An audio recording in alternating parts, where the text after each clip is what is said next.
Benjamin Bathurst was born on the 18th of March, 1784, in London, Great Britain. He was the third son of Henry Bathurst, Bishop of Norwich, and his sister was the poet Caroline de Crespigny. Bathurst's disappearance in 1809 sparked much debate and speculation about his ultimate fate.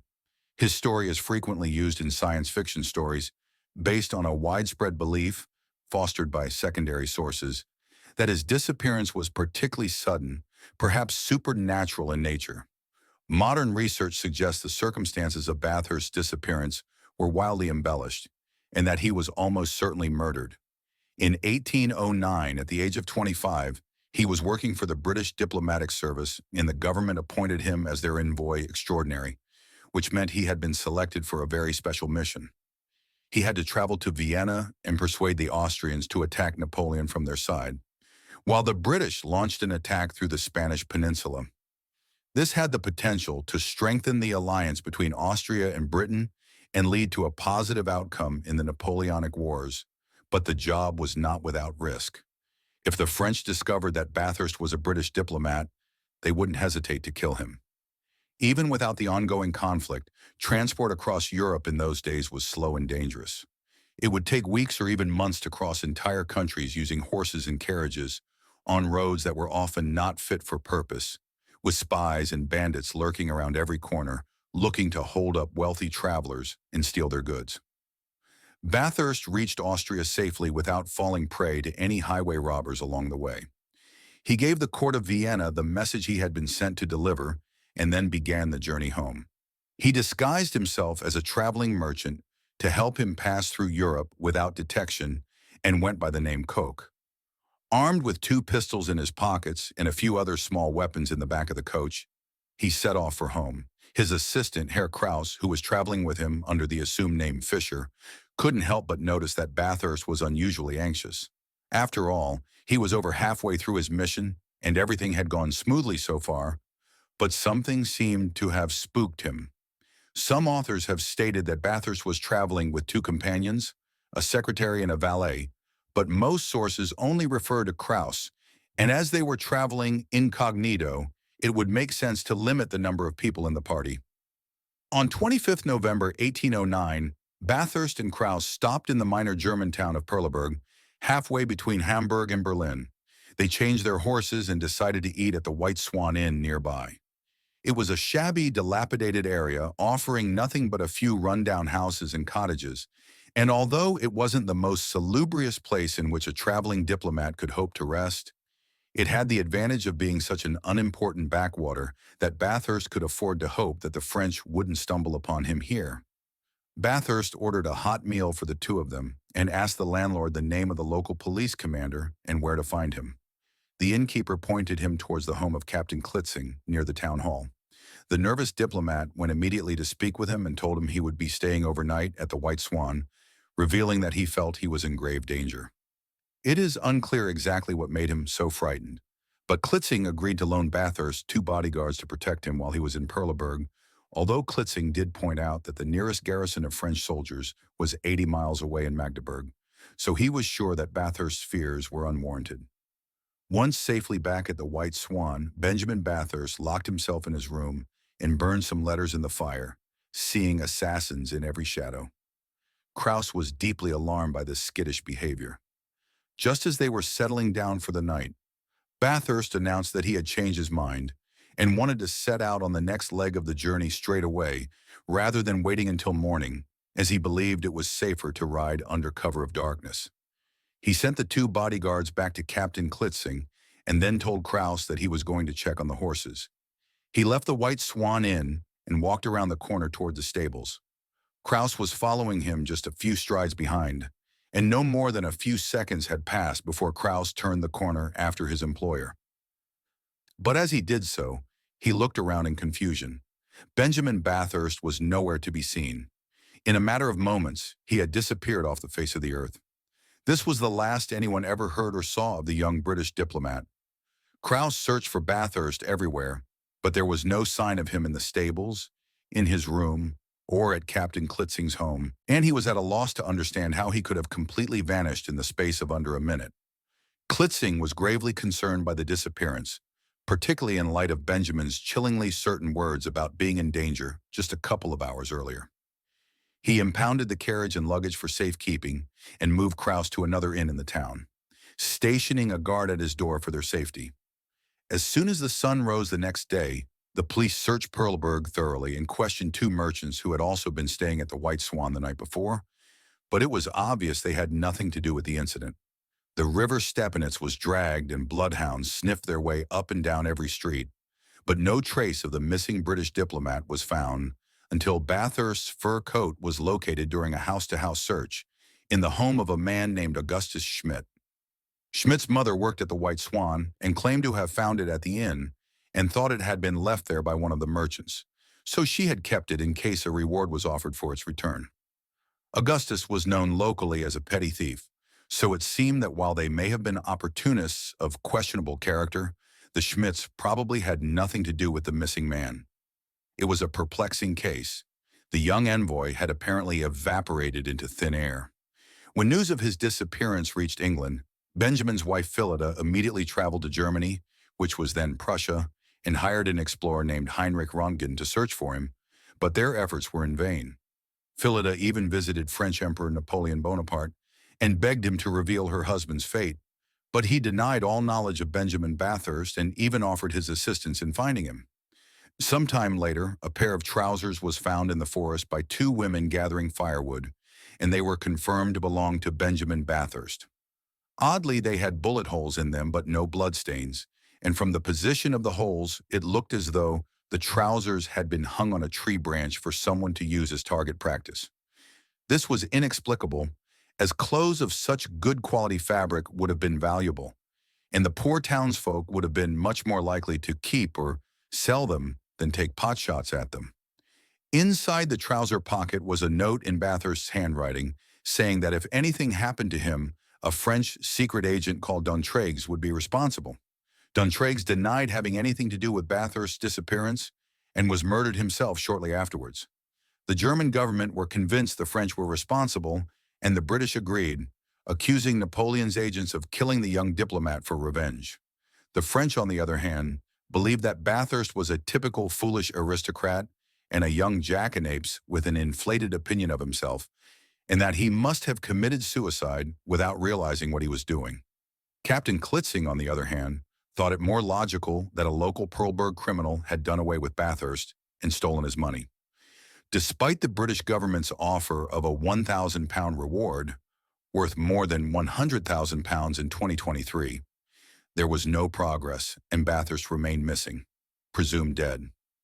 More than 40 years later, on the 15th of April, 1852, an unsettling discovery was made amongst the rubble of a house in Hamburg Road, which was being demolished just 300 yards from the White Swan Inn.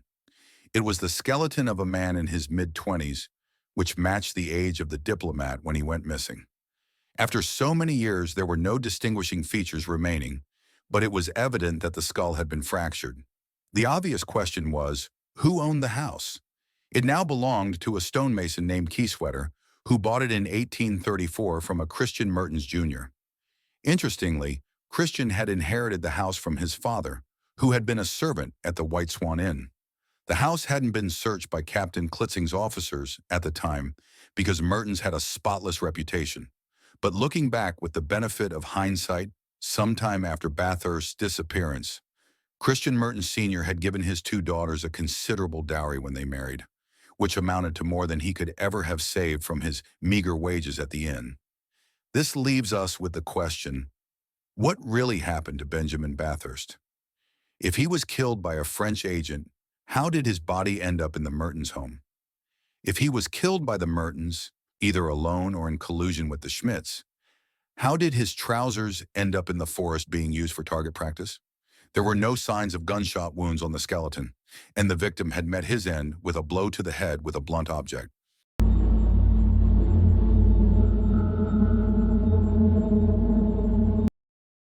In the 20th century, the burgeoning chicken production developed into a complex industry that involved farmers, truckers, butchers, packagers, feed merchants, and a host of others.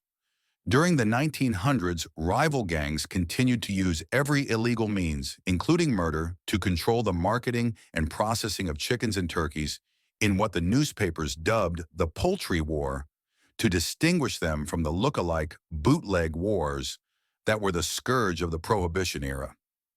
Vigorous law enforcement efforts eventually drove many of the mobsters from the chicken business.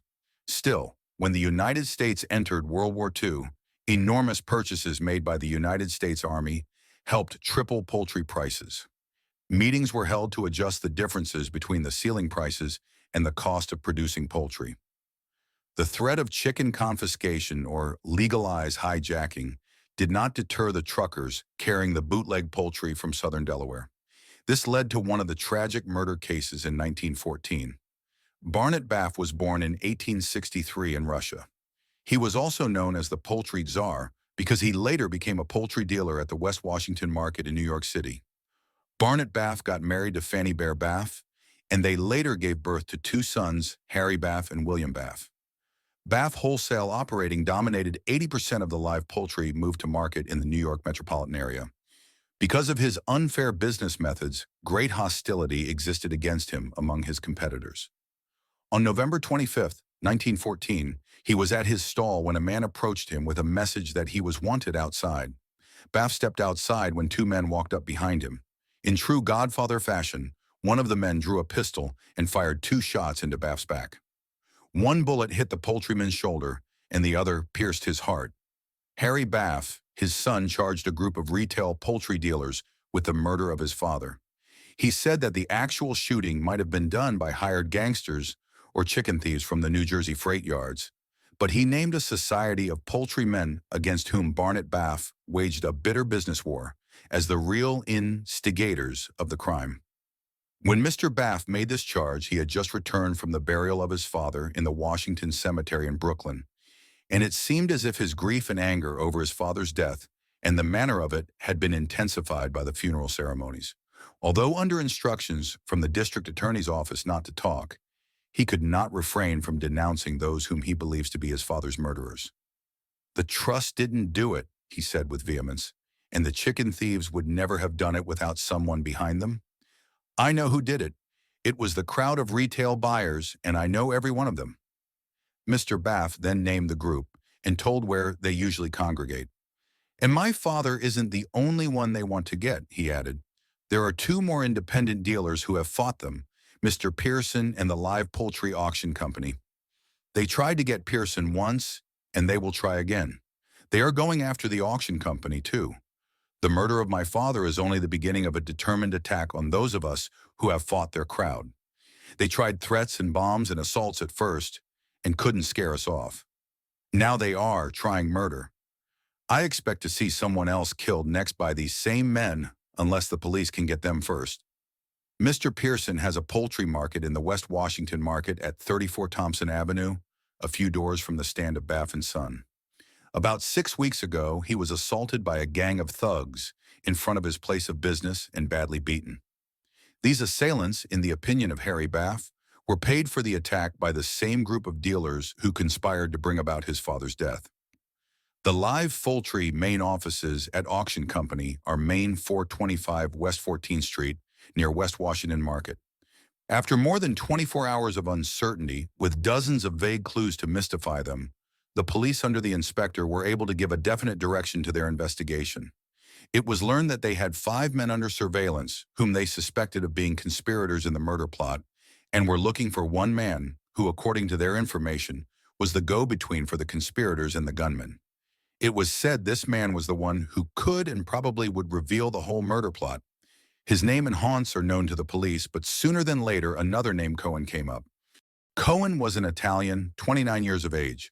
He came here 17 years ago when he was 12. He spent a year in school and was employed in various places to manufacture pocketbooks. He thought that he could better himself by entering into the chicken business, and in May 1913, he and his brother-in-law Campo set up a slaughterhouse. In it, the two men put all the money they could raise. They bought their chickens from various dealers at the West Washington Market. On one occasion when it was impossible to buy chickens otherwise for his trade, Cardinale met the defendant, Cohen, for the first time and Cohen, by his influence, helped him to procure what he needed. From that time on, he saw Cohen frequently, and the defendant began to complain to him of Baff and his practices. Finally, he suggested to Cardinale that in some way they should frighten Baff and so reform him, that they should place a bomb in or near his house. Cardinale had a driver named Soro, and he said to Cohen that Soro would do the work. The bomb was in fact placed in front of Baff's house at Arverne, but failed to explode, and Cardinale told the defendant what had been done, and he asked him for money for Soro. Soro came to Cohen for the same purpose. The business of Cardinale Campo was not flourishing, and Campo wished to retire. The defendant suggested that his brother-in-law, Jacobs, would make a good partner for Cardinale. And while the negotiations to that end were pending, he came up and looked over Cardinale's slaughterhouse. Thereafter, in July 1913, Jacobs did buy out Campo, and the firm of Cardinale Jacobs was formed. As the bomb had failed to frighten Baff, the defendant suggested that Cardinale should send a black hand letter to Baff. He next suggested that the slaughterhouse of a man named Newmark, who was a friend and ally of Baff, should be burned, and he offered $200 or $300 for the job. The fire occurred, and Cardinale talked with the defendant afterwards about the payment of money for this service. Later, Cohen told Cardinale to hire someone to poison Baff's horses, promising $15 or $25 for each horse killed. He told him where he could get the poison, and after one or more horses had been killed in this way, Cardinale told Cohen the result. These various attempts having no effect, Cohen, who had all along expressed great bitterness against Baff, finally proposed that he should be killed. He said to Cardinale that the latter doubtless could find good boys uptown for the job, and that there was $500 in it. Acting under these instructions, Cardinale tried to hire one Greco to kill Baff.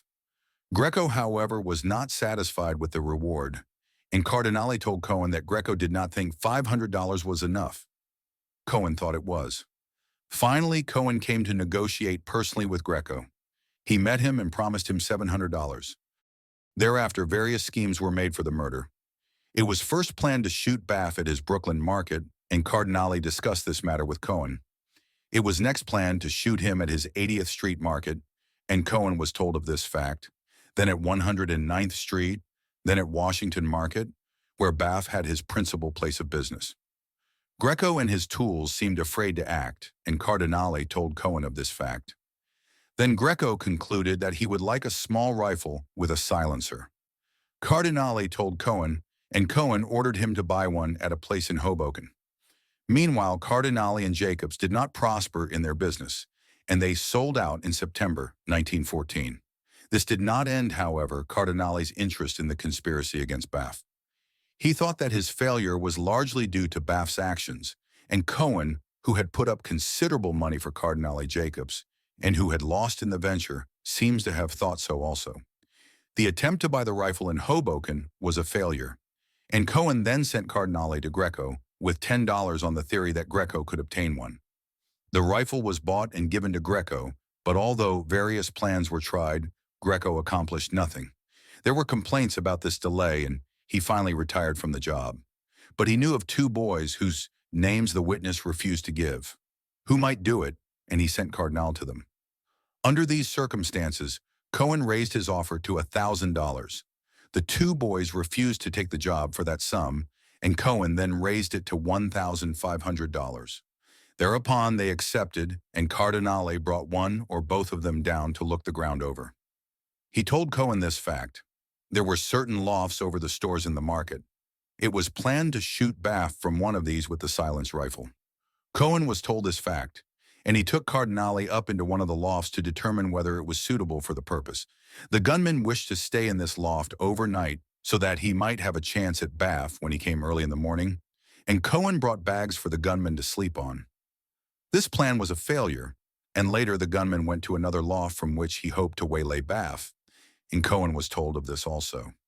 This plan too failed. It was next arranged that the gunman should go down to the market in an automobile with which to escape after Baff had been shot, and Cohen was informed of this fact. Cohen did not wish to be present when the murder was committed, and finally Cardinale told him that the gunman would come with the car on the afternoon of Tuesday, November 24th, 1914. They did come. Baff was lured out of his store by a telephone call. He was shot and the gunman escaped in the automobile. The night after the murder, Cardinale went to Cohen's house in Brooklyn to obtain money for the gunman. When he went in, David Jacobs and his wife and the defendant's wife were present. Cohen came in later. He warned Cardinale against coming to see him and promised to send money the next day. He again saw Cohen later about money for the murder, and still later he had a talk with Cohen, in which Cohen told him that Rosenstein, who was involved in the various transactions, was going to squeal. Later, Joseph Cohen was found guilty and convicted of first-degree murder, and the rest of the people involved were convicted of manslaughter in the trial before Justice Tompkins.